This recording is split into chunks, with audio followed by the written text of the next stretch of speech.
We come to the wet conditions for the Formula AA final. The circuit glistening now as the cars are reflected in the rain, and Mark Flaherty makes a very good run indeed. Mark Flaherty away in the lead as they come away. Trevor Hopkins drifts a bit wide as they come through. It's looks like Stephen Palmer who's gone away into the lead. Stephen Palmer away into the lead as they come down. The spray coming up from the cars, but it is indeed Steve Palmer leading, and I wonder if the 6R4 Will Gollop is being driven in the wet for the first time. Well, of course, this weekend is a learning curve for Will before going to Austria with the bi-turbo car, and at the moment Will Gollop is down there in the 5th position, I think it is. Will Gollop picking his way through, making up a place there past Richard Hutton. It is getting a bit lighter now, as you can see from your screen, but it is still very, very wet underfoot.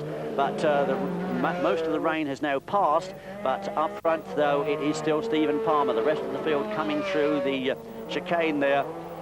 Steve has the advantage of not just being in front, of course, but has also got the advantage of a clear windscreen. And Will Gollop still down in 4th place, just in front of Richard Hutton. There goes Barry Squibb, and John Welch nearly getting up onto the course markers on the inside. But I must say, Mark Flaherty driving well here in 2nd place. Mark, who currently leads the Lydden Super Series, driving a good race there as Will Gollop comes past Trevor Hopkins into 3rd place. And so now Will Gollop trying to get past the car that his company prepares down here at Canterbury, the G-Tech car of Mark Flaherty, but Mark still driving a good race.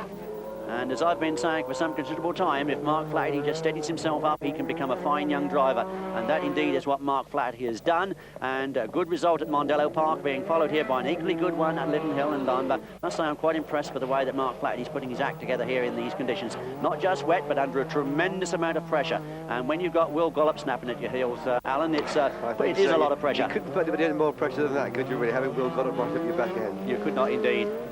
And Hoppy's still the ever consistent Trevor Hopkins there in 4th place, affectionately known in the sport, of course, as Hoppy. But up they go, and Will Gollop with a bit of oversteer there around the elbow. The conditions much brighter, but still very wet underfoot as Steve Palmer goes on his way.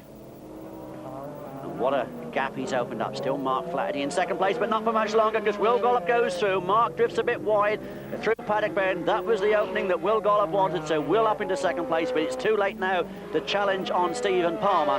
And I don't think there's any way that Will can haul him in. As they come away, we get Trevor Hopkins. We get a very, very sideways Richard Hutton, this brilliant young man from Essex, whose car looks a bit battered up front.